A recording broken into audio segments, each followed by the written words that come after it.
자, 거기 그 파트 2, 이제 두 번째 시간인데, 거기 금융부채부터인데, 금융부채는 그 계산 문제도 나오고, 요거는 이론 문제도 나올 수 있는 파트라, 자, 첫 번째 보면은, 자, 금융부채라고 되어 있는데, 잠재적으로 유리한 조건으로 거래 상대방과 금융자산이나 금융부채를 교환하기로 한 계약상 의무는 금융부채에 해당이 된다. 자, 요거는 대응해서, 해놓으세요. 자, 잠재적으로 유리한 조건. 자, 유리한 조건이다. 요런 말이 나오고, 그런 어떤 권리. 자, 요것은 금융 자산이에요. 근데 잠재적으로 똑같은데 이것이 불리한 조건. 반대편에 있는 사람은 이제 불리한 조건에 이제 요거 의무란 말이에요. 그러면 그것은 이제 금융, 부채예요. 오케이. 그래서 이거 불리한하고 유리한. 자, 그래서 1번은 유리한이란 말이 틀렸죠. 오케이. 그래서 불리한 조건 이런 말이 들어가야 돼요. 왜냐면 부채는 부채를 가지고 있는 사람은 불리한 조건이야. 이게 유리한 조건이 아니고. 자, 그 다음에 2번을 보면은 당기 손익 공정가 측정 금융부채는 거래원가를 취득 시 공정가치에서 차감한다. 자, FVPL 금융부채는 거래원가는 당기 비용 처리해요. 이거는 금융자산도 마찬가지예요. 금융자산에. 그래서 이 금융부채 쪽에 FVPL하고 AC가 있단 말이에요. 공정가치. 그리고 요거는 거래원가를 이렇게 차감하죠. 그리고 여기는 거래원가를 당기 비용 처리해요. 요건 당기 비용 처리한다. 자, 이게 이제 금융 부채 쪽이고, 요 금융 자산 쪽에서는 FVPL, 그 다음에 FVOCI, 그 다음에 AC로 이렇게 돼 있는데, 공정가치. 거기서는 거래원가를 가산시키죠. 거래원가를 가산시킨다. 이렇게 거래원가를 가산시키고, 여기 이제 거래원가를 당기 비용 처리해요. 이렇게. 그래서 요거는 똑같아. 근데 요거는 부채이기 때문에 마이너스. 공정가치로 얘는 자금을 조달하는 거, 빌려오는 거고, 얘는 사기 때문에 나가는 거고, 나가는 거기 때문에 더하는 거지만, 요거는 뺀다라는 거. 거기 그 FEPL 거래원가는 취득 시 공정가치에서 차감하는 게 아니고요. 당기 비용 처리하는 거예요. 자, 그리고 세 번째, 사채 발행 시 액면이자율보다 시장이자율이 작은 경우에는 할인 발행된다. 요거는 계속 헷갈리면 안 돼, 이거. 액면이자율보다 시장이자율이 작으면 어떻게 돼요? 할증 발행된다. 그래서 이제 이 액면이자율이 있고, 그 다음에 이제 시장이자율이 있는데, 일단은 시장에서 이자를 더 많이 달라고 하면 그만큼 가격은 떨어져요. 이렇게 된다. 요것은 무슨 발행? 요건 할인 발행이지. 그 다음에 이 액면이자라고 시장이자율이 같으면 뭐가 돼? 액면 발행이 되지. 액면 발행. 그 다음에 이제 요것이 이렇게 되면 시장에서 이자를 적게 달래. 그럼 나는 자금을 더 많이 조달할 수 있으니까 이건 무슨 발행이야? 할증 발행이다. 이렇게. 자, 그 다음에 사채 발행비라고 하는 것이 만약에 있다면 사채 발행비예요. 사채 발행비가 없는 경우하고, 그러니까 이제 없는 경우하고 있는 경우가 있으면, 사채 발행비가 없으면 요것이 곧 뭐예요? 유이자지. 이렇게 돼요. 이제 사채 발행비가 있으면 시장이자율보다 유이자가 어떻게 돼요? 커지지. 이렇게 커지지. 요거 이제 커진다. 이렇게 돼 있죠. 그러니까 뭐냐면 사채 발행비라고 하는 지금 지출한 거, 그것이 미래에 이거 사채 발행비 때문에 제가 아까 공정가치에서 우리 거래원가 어떻게 하라고 그랬어요? 빼라고 그랬지. 이 거래원가가 바로 사채 발행비란 말이에요.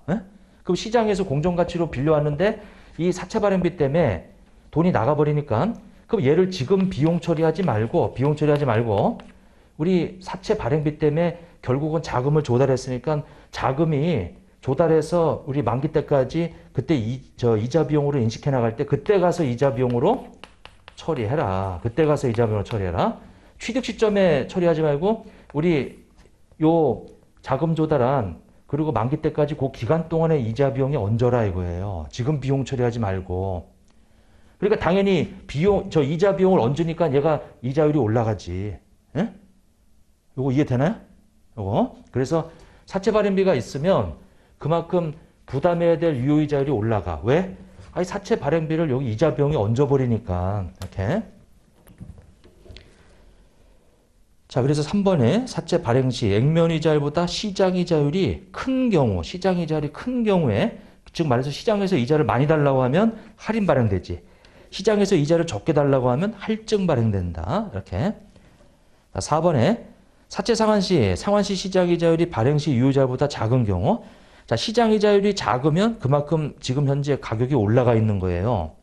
그러니까 거기 보면 상환할 때 시장이자율이 작으면 금액이 올라가 있어. 그럼 금액이 올라가 있다는 얘기가 부채는 손실이란 얘기예요. 더 많이 줘야 되니까. 근데 만약에 상환 시 시장이자율이 더 크면 그러니까 이자율이 크다는 얘기는 가격은 떨어져 있다는 얘기예요. 그러면 사채 상환 이익이 발생하지 그때는. 그리고 같으면 그러면 발생하지 않죠. 그래서 이제 요것은 우리 그 상환 시 시장 이 이자율이 있고 그 다음에 이제 발행 시 유효이자가 있단 말이에요. 발행 시 유효이자가 있다. 자, 근데 만약에 이렇게 되면 요거 더 달라고 하면 가격은 떨어져요. 가격은 떨어지니까 이거는 당연히 사채 상환 뭐예요? 이익이지. 같으면 발생하지 않고 이렇게 되면 뭐 발행 시 유효이자보다 얘가 이자를 적게 달래? 그러면 가격이 올라가 있어 이게. 네, 그래서 이것은 손실이다. 손실이다. 자, 그 다음에 5번에 보면 상환 우선주. 자, 이거 상환 우선주도 이 상환 우선주는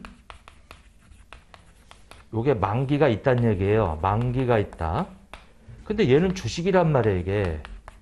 아니, 주식이면은 자본인데 만기가 있어.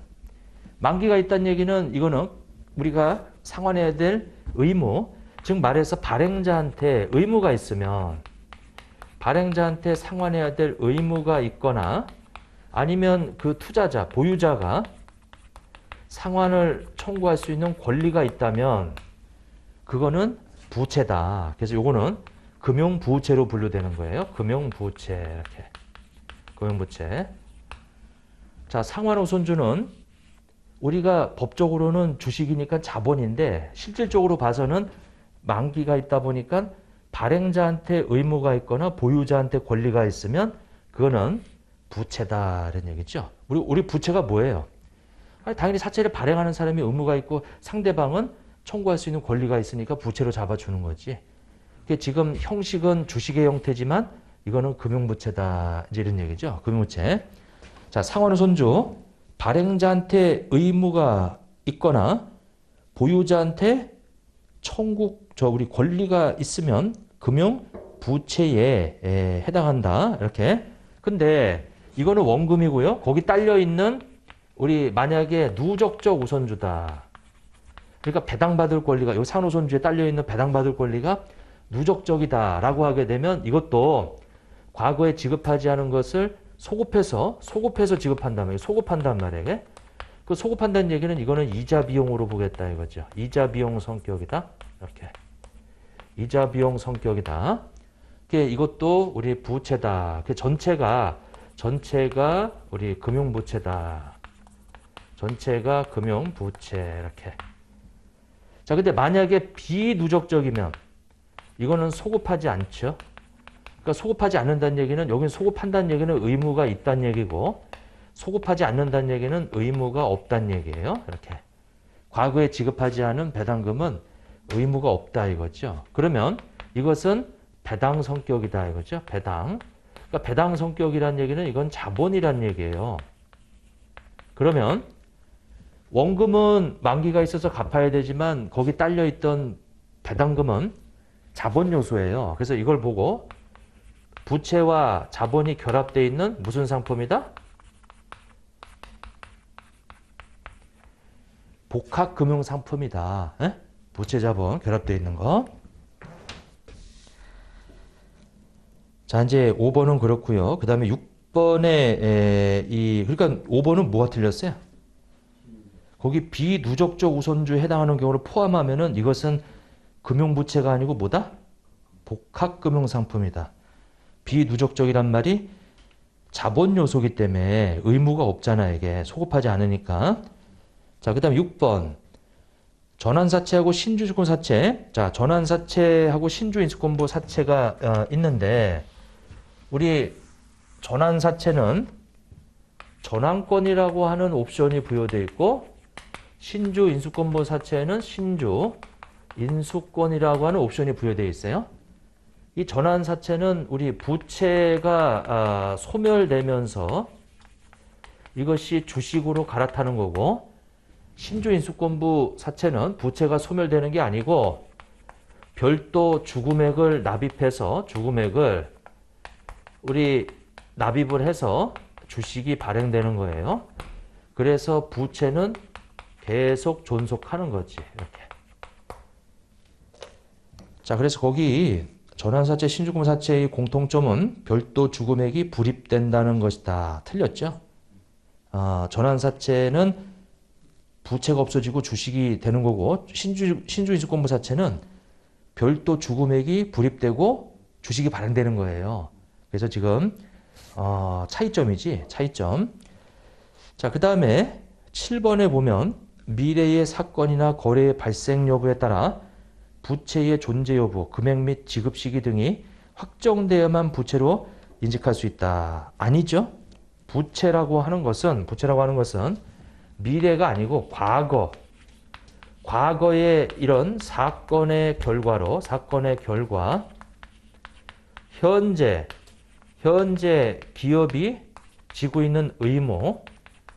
근데 거기는 지금 미래의 뭐에 따라서 지금 현재 의무가 생기는 게 아니고요. 과거 사건의 결과로 지는 거지. 그리고 미래의 경제적 효익이 이렇게 유출되는 거지. 이게 부채다. 이렇게. 자, 이게 부채인데 요것이 이 시기와 금액이 있는데 그 시기와 금액이 이렇게 확정되어 있는 부채가 있고요. 확정되어 있는 부채가 있고 그것이 확정되어 있지 않은 걸 보고 추정부채라고 그래. 이게. 여러분들이 알고 있는 웬만한 부채들은 다 확정이지. 우리가 사채 이거 다 언제 이자 주고 언제 원금 주고 이거 다 정해져 있어요. 시기 금액이 딱딱 정해져 있어요. 매입채 뭐 이런 거 다 확정돼 있지 이게. 근데 이제 추정부채는 요거는 이제 가능성에 따라서 이 유출 가능성이 높고 신뢰성이 추정할 수 있는 것만 잡는데 그게 뭐예요? 충당 부채지. 그거만 잡아요. 여기 나오는 요 얘기는 부채로 인식하는 거 미래의 사건이나 거래의 발생 여부에 따라가 아니고 과거의 사건이나 거래 발생 여부에 따라지. 거기 미래가 아니고 과거예요, 과거. 그래서 부채의 존재 여부, 금액, 지급 시기 등이 확정되어야만 부채를 잡는 게 아니고요. 추정도 포함해요. 추정도. 그러니까 이제 이건 다 틀렸어요, 이게. 그러니까 우리 부채 하면은 확정뿐만 아니라 추정도 들어가요. 그리고 반드시 과거 사건의 결과로 부채로 인식하는 거예요. 자, 8번에 보면은 부채는 기업으로 하여금 현재 의무를 가지게 하는 과거 사건, 그죠? 의무 발생 사건인데 그것이 결과로 이러한 의무의 이행은 반드시 법적으로 강제할 수 있는 법적 의무여야 된다. 우리 회계학에서 말하는 이 의무는 법적 의무뿐만 아니라 또 무슨 의무도 있죠? 의제 의무라고 하는 게 있어요. 의제 의무. 이렇게. 의제 의무는 회사의 어떤 관습이나 방침, 정책 이런 것들. 그러니까 회사가 물건을 파는데 물건에 하자가 있으면 환불해 준다라든지 수리해 준다라든지 그런 정책을 피고 있으면 그러면 요거 의무로 잡는다. 그래서 요것은 뭐냐면 회사 이런 정책에 의해서 상대방이 이렇게 정당한 기대를 가지고 있으면 정당한 기대를 가지고 있으면 부채다. 자, 회사가 수리해 주겠다고 그런 방침을 쓰고 있고 사가는 사람들은 그럴 거라고 기대하고 있으면은 회사 입장에서 의무다 이거지. 예? 물건 팔면서 환불해 줄 거다. 그러면은 상대방은 나중에 물건이 마음에 안 들었을 때 이 청구하면은 이쪽에서 그걸 환불해 줄 거라는 걸 알고 있단 말이에요. 그러면 의무다 이거죠. 8번에 법적 의무뿐만 아니라 의제 의무도 부채로 들어간다. 자, 그다음에 9번. 일반적으로 금융부채란 거래 상대방에게 확정된 금액 등의 금융자산을 인도하기로 한 계약상의 의무를 말하며 외상, 매입금, 지급어음, 선수금, 선수수익 등을 포함한다. 자, 그러면 현금 등을 인도하기란 계약상의 의무인데 거기 보니까 외상, 매입금은 미래에 현금 등을 인도할 계약상 의무죠. 지급보험도 결국은 현금이 나가겠지? 근데 선수금하고 선수수익은 현금이 나가는 거예요? 물건이 나가는 거예요? 선수금하고 선수수익은 이미 돈은 들어왔고 물건이 나가는 거예요. 그럼 얘네들은 금융부채가 아니지. 이게 금융부채, 금융자산은 현금이 나가야 돼, 이게. 현금이. 금융자산은 현금이 들어와야 되고 현금이 나가야 돼, 금융부채는. 금융자산인 경우에는 거기 외상매입금에 반대되는 외상매출금이고 지급음에 반대되는 받으러음이 있죠. 근데 선수금하고 선수수익은 먼저 돈이 들어왔고 미래에 현금 등이 나가는 게 아니고 재화가 나가요. 재화나 용역이 나가야 돼 이게. 물건을 팔기 전에 미리 받은 돈을 선수금이라고 하는데 나중에 선수금 없어지면서 물건이 나가요. 그러니까 얘네들은 금융 부채가 아니야 이게. 그래서 선수금, 선수수익이 들어가면 안 된다. 이렇게. 자, 그 다음에 10번. 자, 사채가 할인 발행되고 유의자법을 적용할 경우 만기까지 유의자와 사채 할인 발행 차금 상가계금 매액이 감소한다. 맞아요? 틀렸죠, 이거? 그래서 이거는 사채할 때 제가 이렇게 그림을 그려드렸던 것 같아요, 이게. 이렇게 해서 이렇게 돼 있다. 자, 그래서 이 액면 이자보다 여기 유효이자 이렇게 돼 있으면 무슨 발행이라고 그랬어요? 이거 아까 이자를 더 적게 달라고 하니까 이거 무슨 발행이라고 그랬어요? 할증 발행이라고 그랬죠. 할증 발행. 자, 할증 발행인데 이렇게 보면 자, 부채의 장부가액하고 유효이자하고 액면이자하고 액면이자 그 다음에 이제 상가액 또는 이제 환입액인데 제가 요거 할증 발행하면은 장부가가 점점 어떻게 된다 그랬어요? 점점 내려간다 그랬잖아요 이게. 그래서 장부가가 내려가면 당연히 이자도 뭐해? 내려가지. 액면이자는 매번 정해져 있죠. 그리고 그 차이 나는 금액은 점점 어떻게 된다? 커진다 그랬고. 자, 그 다음에 액면 이자율하고 유효 이자율이 같으면 이것은 액면 발행된 거예요. 그래서 부채에 이것이 이렇게 돼 있고 차이가 없지. 자, 그 다음에 액면 이자율하고 유효 이자율이 있는데 이것은 더 달래. 그러니까 이제 무슨 발행돼요? 할인 발행되지. 할인 발행되면 올라가고 유효자도 올라가고 액면이자는 똑같고 차이 나는 것은 점점 커지고 이렇게 돼 있었죠. 요거 그래서 이제 거기 뭐가 틀린 거예요? 사채가 할인 발행되고 유효자법을 적용하면 만기까지 유효이자와 사채 할인 발행 차금은 모두 감소한다. 근데 보니까 유효이자하고 요 사채 할인 발행 차금 상가액은 매년 어떻게 돼요? 증가하죠.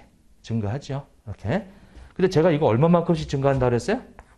유효이자가 만약에 12%면 12% 만큼씩 증가하고 그 다음에 12%만큼씩 증가한다 그랬지. 그리고 여기도 얼마만큼씩 증가한다 그랬어요? 요 이만큼씩 증가하지. 시장이자 유의자율만큼씩 증가. 그러니까 요만큼씩 이자가 계속 붙어서 더 늘어나 이게. 이렇게 돼 있어요. 제가 이제 기본반 때 들었던 할인율이에요. 이거 그대로 쓴 거예요, 그냥. 이렇게. 자, 그래서 10번은 매액이 증가한다. 자, 11번. 사채 할인 발행 차금이나 사채 할증 발행 차금의 상각은 유효자법이나 정해법을 적용하여 수행한다.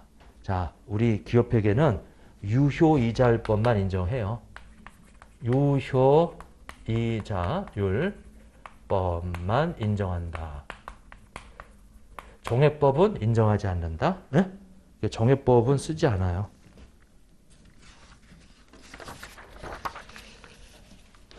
자, 12번에 보면 사채 할인 발행의 경우 사채의 장부 금액은 매액이 어떻게 된다? 할인 발행되면 어떻게 매액이 증가하지. 여러분들 그 할인 발행되면 이게 왜 증가하냐면 항상 맨 마지막에 만기 때는 항상 어디를 향해서 가요? 어디를? 액면가액을 향해서 가지. 요게 액면가액을 향해서 가잖아. 액면가액을. 맨 마지막에는 다 액면가액을 만기 때까지 가면 액면가액만 갚으면 된단 말이에요. 이렇게. 그러니까 처음 발행 시점에 액면보다 더 받은 거 점점점 없어 나가고 액면보다 적게 받은 거 점점점 더해 나간다 이거예요. 네? 이렇게. 그래서 만기 때는 그냥 액면 100만 원 주고 상환한다 이거죠. 근데 이제 처음 발행할 때는 액면보다 작은 90 얼마에 처음에 발행할 때는 액면보다 더 많은 105만 원에 이렇게 더 받죠. 자, 그래서 거기 그 12번에 보면 사채 할인 발행되면 처음에 액면보다 적게 받으면 나중에 점점 액면을 향해서 늘어난다. 이렇게. 자, 그 다음에 13번에 보면 사채 할인 발행의 경우 이자 지급액은 매액이 증가하고 우리 딱 정해져 있는 액면이자는 다 똑같아. 그냥 10%, 100만 원에 10%, 10만 원, 10만 원, 10만 원 다 똑같아. 네? 이렇게 돼 있다. 그러니까 이자 지급액은 동일하다. 사채 할증 발행의 경우 이자 지급액은 동일해요. 사채 할인 발행이든 할증 발행이든 다 똑같이 10만 원, 10만 원, 10만 원, 100만 원에 10%면 자, 14번에 사채의 할증 발행은 표시이자율보다 시장에서 요구하는 수익률이 높은 경제 상황에서 발생한다. 자, 표시이자보다 시장이자가 더 높으면 무슨 발행이에요? 할인 발행이잖아요, 이게. 표시이자율보다 시장에서 요구하는 수익률이 낮을 때 할증 발행이지. 여기 있잖아요, 지금 계속 그 얘기인데요. 이렇게. 지금 요 얘기야. 요 얘기인데 거기는 할증이라고 돼 있으니까 틀렸지. 할인인데. 자, 그 다음에 16번에 사채 발행비가 존재하는 경우 발행 시점에 발행자의 유효이자율은 발행 시점의 시장이자율보다 낮다. 제가 사채 발행비를 이자 비용에 얹은다니까? 그럼 이자 비용에 얹은다는 얘기는 이자율이 어떻게 된다는 얘기예요? 더 올라가는 거지. 그만큼 증가한다는 얘기지. 그러니까 유효이자율은 시장이자율보다 어떻다? 높다. 이렇게.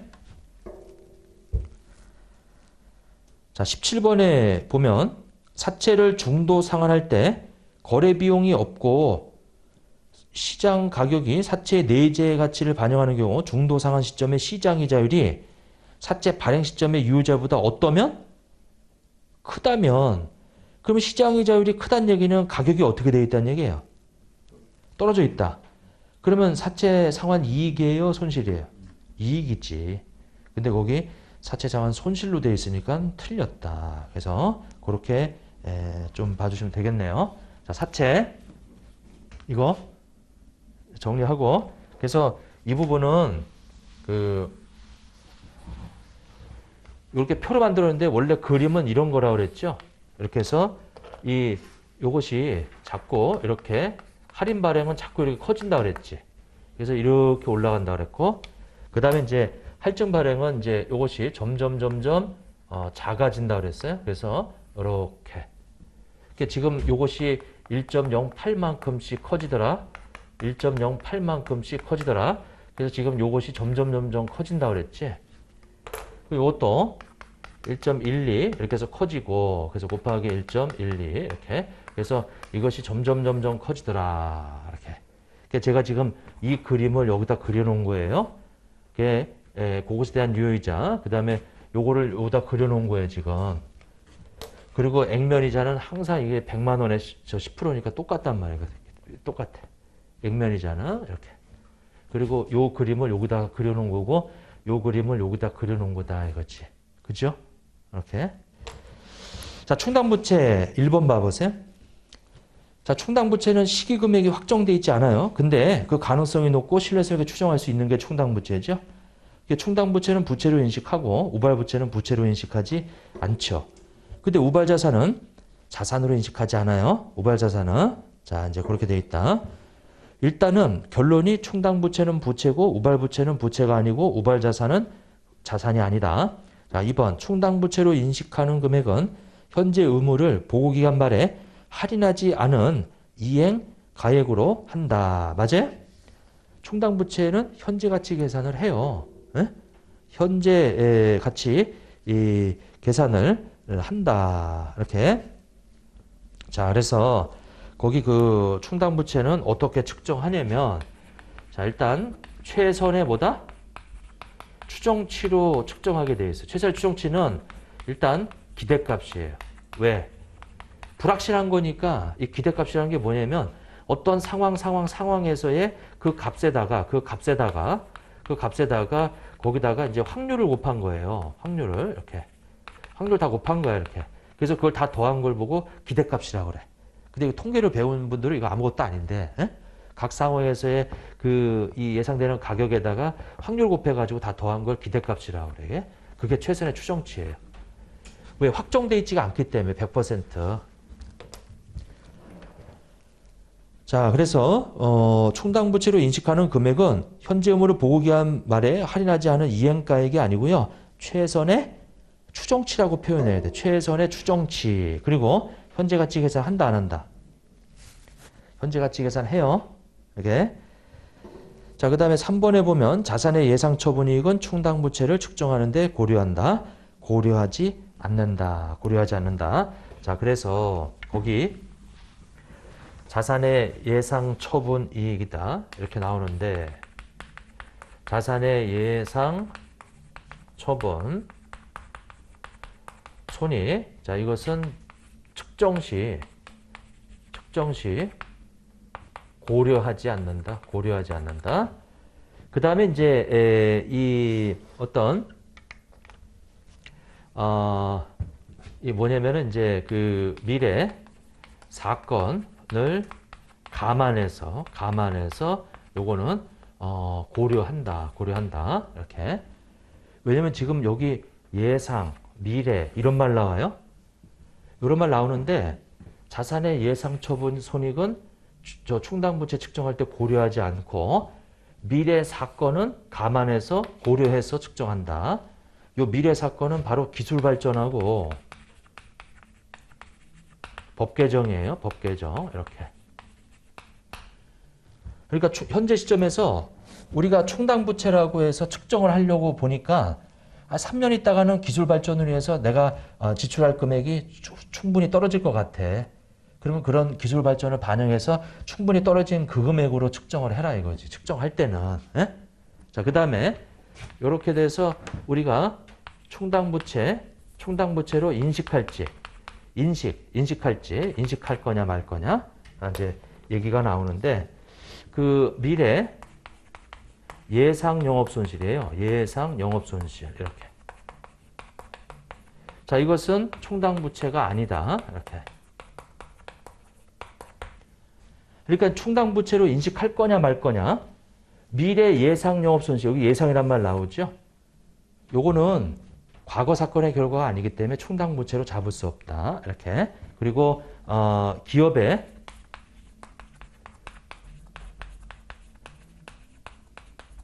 미래 행위와 독립해서 충당부채를 잡아라. 이렇게. 그러니까 여기도 지금 미래란 말이 나와 이게 이렇게. 그러니까 여기 미래 행위, 미래 예상 영업 손실, 여기는 미래 사건, 여기는 예상 처분 손익. 다 비슷비슷하게 미래자가 붙어 있는데 차이점을 좀 봐라. 여기 위에 두 개는 금액을 측정할 때 고려할 거냐 말 거냐고, 얘는 충당부채로 인식할 거냐 말 거냐고. 에? 이렇게. 그래서 거기 미래의 예상영업손실은 충당부채로 인식한다 안 한다? 인식하지 않는다. 자, 그 다음에 6번을 한번, 지금 몇 번 하고 있죠? 3번인가? 3번인데 거기 5번에 있는 거 미래에 뭐라고 돼 있어요? 예상영업손실. 그거는 충당부채로 인식하지 않는다. 3번은 측정할 때 자산의 예상처분이익은 고려하지 않는다. 자, 그 다음에 4번. 충당부채 지출액 일부 또는 전부를 제3자가 변제할 것이 확실하게 되는 때 하나요. 변제 금액을 충당부채와 상계하여. 그게 아니고요. 변제는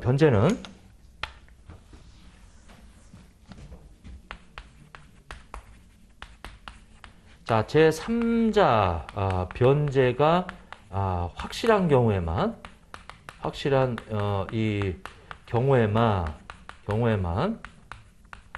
별도 자산으로 잡아라. 별도 자산으로 잡아라. 근데 별도 자산 잡을 때 충당부채하고 상계시키면 안 되죠. 자, 충당부채를 한도로 그리고 상계시키면 안 돼요. 상계시키면 안 된다. 이렇게. 그러니까 만약에 내가 제품을 파는데 보험회사에 보험을 들어놨어요. 이게 그 제품과 관련된 어떤 하자에 대해서 보험을 들어놨다. 그러면 일단은 물건을 팔았더니 충당부채로 10억을 수리비용으로 예상이 돼요. 그래서 이것은 제품 보증비 이렇게 10억을 잡아놓는데 보험회사에서 한 9억 정도가 나올 게 거의 확실하대요. 3자 변제가 거의 확실하대. 거의 확실하대 이게. 그러면 내가 여기다가 별도로 이 변제 자산 9억을 이렇게 잡아주고 충당부채에서 상계하지 말고 별도로 잡고 여기는 이제 관련 수익을 이렇게 잡아주는 거예요. 이렇게 9억 원이다. 그러면 요 두 가지는 서로 상계한다 안 한다? 상계하지 마라. 상계하지 마라. 그리고 만약에 이 변제 자산이 12억이다. 그 12억이면은 충당부채 금액을 한도로 그냥 10억만 잡아줘야 돼요. 10억만. 에? 그리고 여기 나와 있는 이 수익과 비용은 상계할 수 있다. 이렇게. 자산과 부채는 상계하면 안 되는데 수익과 비용은 상계 표시할 수 있어요. 이렇게. 그래서 이제 거기 충당부채 관련해서 제3자 변제가 거의 확실하게 되면은 변제 금액이라는 자산을 별도로 잡을 수가 있는데 충당부채 금액을 한도로 잡는다. 그리고 상계하지 않는다. 다만 관련된 수익과 비용은 상계할 수 있다. 이렇게. 자, 5번에 보면 미래 예상 영업 손실. 그거는 이제 이 충당부채로 인식하지 않죠. 자, 6번에 보면 이제 보증이 나와 있어요. 별도로 구매할 수 있는 선택권이 있다. 그러면 별도 구매 선택권은 별도로 돈 주고 사는 보증이죠. 그럼 이거는 별도 수행음으로 봐요. 그 별도 수행음이라는 얘기는 매출이란 얘기지. 회사가 보험 상품, 이 보증 상품을 파는 거야, 이게. 그 고객들은 이 별도 구매 선택권이란 얘기는 별도로 그걸 사는 거지. 그러니까 여러분들 만약에 핸드폰 같은데 무슨 액정 이 파손됐을 때를 대비해서 만약에 보험을 든다 그러면은 별도로 돈을 내야죠. 그럼 뭐야? 내가 그 서비스를 돈 주고 사는 거야, 이게. 그 파는 회사는 그게 매출이야, 이게. 근데 여기 보증은 별도로 구매할 수 있는 선택권이 있고 별도의 수혜 의무가 있는 것을 파악하는 유형은 확신 유형의 보증이 아니고 뭐죠? 용역 유형의 보증이 있지. 예? 별도로 회사가 매출로 이 용역 유형의 보증은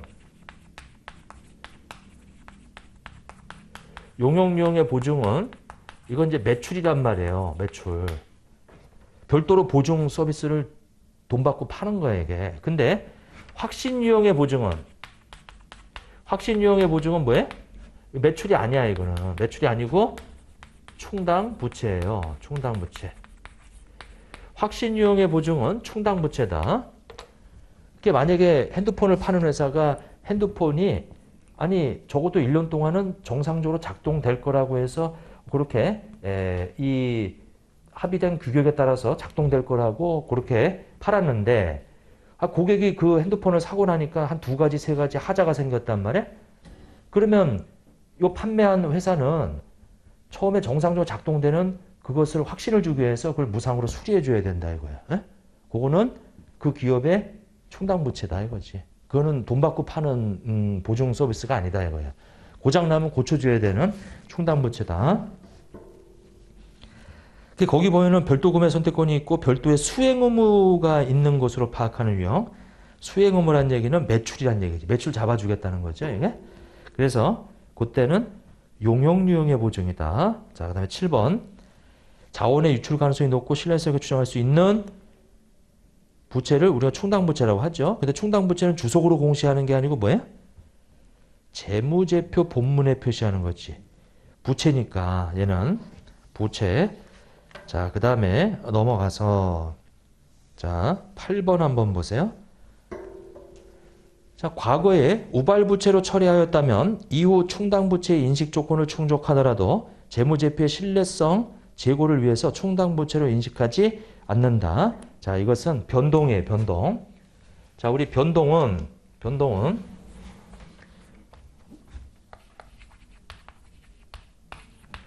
자, 유출 가능성이 높다 이거죠. 가능성이 높다. 자, 높다에다가 다시 이 낮아졌어요. 높다에다가 높지 않다. 이렇게 높지 않다. 그럼 높을 때는 뭘로 처리했다가 충당부채로 잡아놨다가 높지 않으면은 이제 우발부채로 다시 우발부채로 이제 돌아와야 돼요. 그 얘는 재무제표 본문에 표시되는데 얘는 주석에 표시되는 거예요. 그럼 당연히 요것을 감액시켜야지. 감액 이렇게. 그러니까 이제 환입을 시켜야 된다. 이렇게. 충당부채로 잡혀 있는 걸 없애야 된다 이거예요. 그리고 만약에 유출 가능성이 이게 높지 않다가 만약에 높아졌다. 그러면 우발부채로 돼 있던 것을 지금까지 부채로 안 잡았던 것을 뭘로 잡아줘야 돼? 충당부채로 이제 잡아줘야 돼. 이거는. 그래서 요거는 새로 인식을 해야 돼. 그러니까 충당부채와 우발부채는 왔다 갔다 할 수 있어요. 가능성에 따라서. 자, 그래. 자, 거기 한번 보세요. 8번에 과거에 우발부채로 처리하였다면 이후 충당부채 인식 조건을 충족한다면 재무제표에 충당부채로 뭐한다? 인식한다. 인식한다. 자, 그 다음에 9번 봐보세요. 9번. 자, 충당부채를 우리 현재 가치로 평가할 때 할인율은 부채의 특유한 위험과 화폐의 시간 가치에 대한 현행 시장의 평가를 반영한 자, 거기 무슨 이율이라고 되어 있어요? 자, 우리는 무조건 무슨 이율이다? 세전 이율이다. 세전 이율이다. 왜냐면 충당부채를 잡아서 여기 비용 처리하고 여기 충당부채라고 이렇게 분개를 해주는데 여기 비용이 세전 이율로 계산된 비용이어야 돼요. 왜냐면은 이 세율은 법인세는 여기 이제 뭐냐면 세후 그러니까 이제 법인세 반영된 거는 우리가 이렇게 법인세 차감전 순이익이라고 해서 법인세 비용 차감전 순이익이다. 그래서 여기 나머지 수익과 비용이 있거든요. 이렇게. 그리고 나서 여기 밑에다가 법인세 비용을 한꺼번에 반영한단 말이에요. 이거를. 그러니까 당연히 여기 적히는 수익과 비용은 다 뭐예요? 세전 금액이지. 그러니까 지금 여기 할인할 때도 요거 세금이 반영되지 않은 세전 이율로 현재 가치 계산해 주는 거예요. 그리고 9번에 세후 이율이 아니고요. 세전 이율이다. 자, 그 다음에 10번을 봐보세요. 자, 어떤 의무를 제3자와 연대하여 부담하는 연대 의무죠. 연대 의무. 이렇게. 자, 연대해서 이 채무를 갚는 경우에는 제3자가 갚을 것으로 예상하는 금액은 뭘로 처리하고? 우발부채. 내가 갚아야 될 부분은 뭘로 처리하고? 충당부채. 연대하게 되면 제3자가 이행할 것으로 예상하는 금액은 우발부채고요. 우발부채. 그리고 내가 이 갚아야 될 부분에 대한 것은 충당부채로 이렇게 처리한다. 자, 거기 10번에 보면은 제3자와 연대하여 부담하는 경우에 이행하여야 하는 전체 의무 중에서 제3자가 이행할 것으로 예상하는 정도까지는 뭘로 처리하라? 우발부채로 처리하는 거죠. 그거 충당부채가 아니고. 예.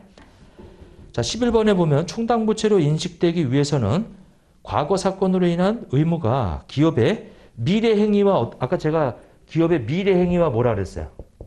독립해서 과거 사건의 결과로 내가 현재 지고 있으면 기업이 미래에 어떤 행위를 하든 간에 의무란 말이에요. 에? 그럼 당연히 이 충당부채 잡아줘야지. 그래서 과거에 우리가 오염을 시켰다. 근데 법에 의하면 오염시킨 이 기업은 범칙금을 내야 된대요. 범칙금 납부 의무가 있어요. 이거 납부 의무가 있어요. 근데 이게 이제 현재인데 우리 회사가 그러면 내가 그 토지 오염된 거를 정화시킬게. 그럼 내가 이거 정화시키더라도 미래 기업의 이 미래 행위와 독립해서 일단 오염시킨 사실에 대한 범칙금 물어야 되는 것은 바꿀 수가 없는 거예요. 네? 이렇게 회사가 이렇게 하더라도. 자, 그래서 미래 행위와 독립해서 충당부채로 인식한다. 자, 12번 충당부채는 우발부채와 동일하게 주속으로 공시하는 게 아니고요. 충당부채는 본문에 표시한다. 본문에 표시한다. 자, 13번에 보면 의무에는 언제나 해당 의무의 이행 대상이 되는 상대방의 존재해야죠. 상대방이 있어야 내가 의무를 지는 거지 상대방이 없으면 의무를 잡을 수가 없죠. 근데 상대방이 누구인지 알 필요는 없어요. 알 필요는 없다. 그래서 거기 알 수 없는 일반 대중에 대한 충당부채는 인식될 수 없다. 이렇게 돼 있는데 상대방이 존재만 하면 돼요. 상대방이 누구인지 구체적으로 알 필요는 없다. 자, 그 다음에 14번. 충당부채는 과거 사건의 결과로 현재 의무가 존재하며 의무 이행에 경제적 효익이 있는 자원의 유출 가능성이 높고, 거기 매우자가 들어가면 안 돼. 매우자가 들어가면 안 돼요.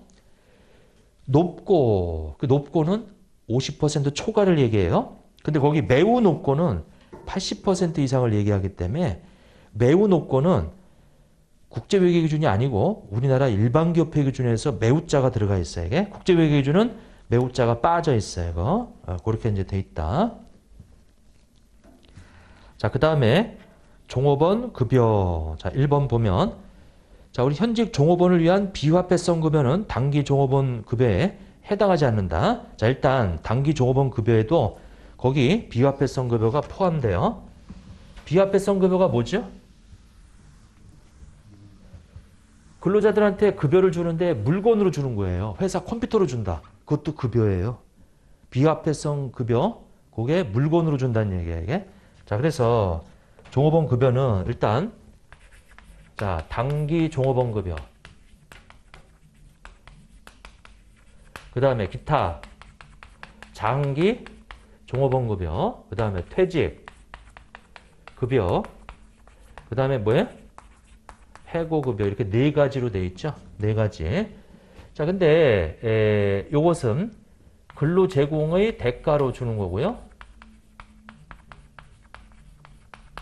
근로 제공의 대가로 지급하는 거지. 근데 요거는 해고라고 하는 사유로 지급되는 거죠. 이게.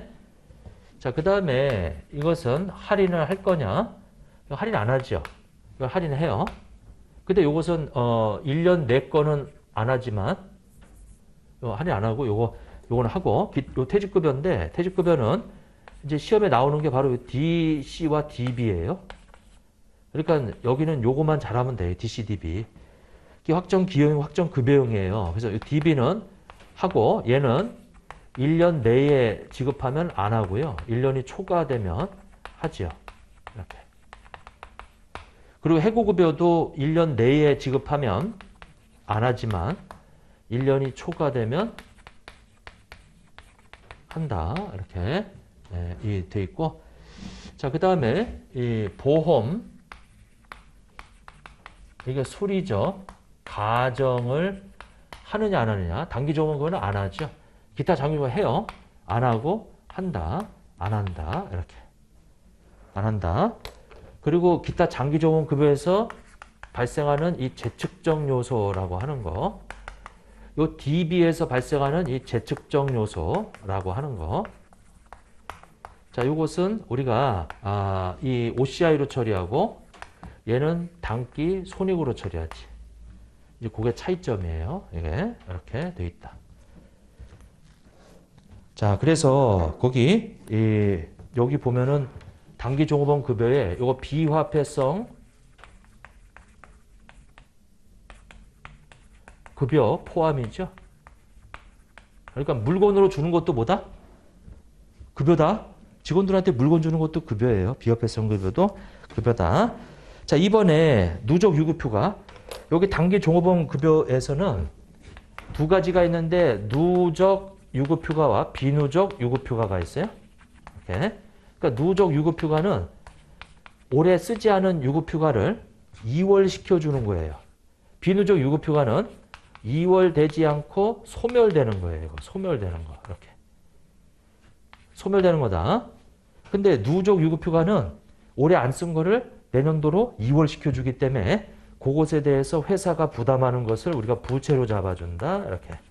부채로 잡아주지.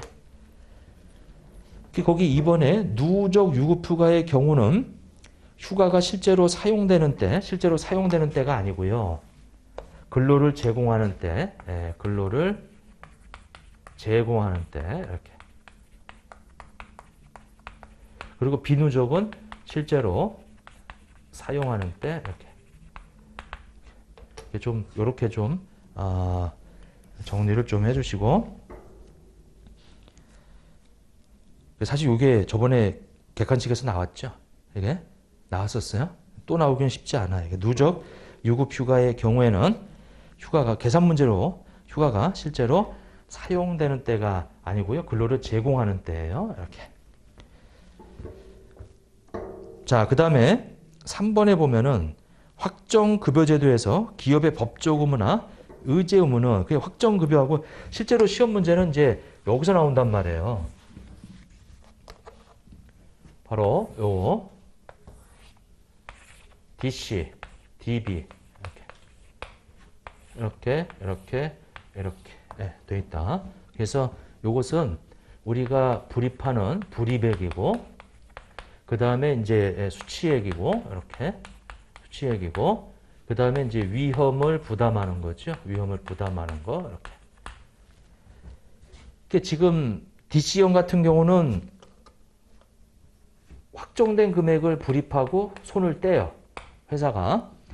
그리고 근로자 명의로 불입을 해주니까 나중에 수치에 갈 때 우리 근로자들은 금액이 바뀔 수가 있어요. 이게. 그리고 DC는 위험을 누가 부담하는 거예요? 근로자들이 부담하는 거지. 근로자 명의로 불입해주고 회사는 손 떼버리는 거니까. 근데 DB는 회사 이름으로 불입을 해요. 회사 이름으로. 나중에 퇴사할 때 퇴직금 계산해가지고 그 확정된, 이거 왜 이래? 틀렸어요. 회사 이름으로 불입해서 나중에 퇴직금을 계산해가지고 그 확정된 금액에 퇴직금을 줘야 돼. 그러면 부족하면은 변동이, 불이백이 더 늘어날 수도 있고. 그러니까 지금 여기는 누가 위험을 부담하는 거야? 회사가 부담하는 거지. 요게 가장 많이 나왔던 이론 문제에서 좀 봐야 될 내용이에요. 그리고 3번에 보세요.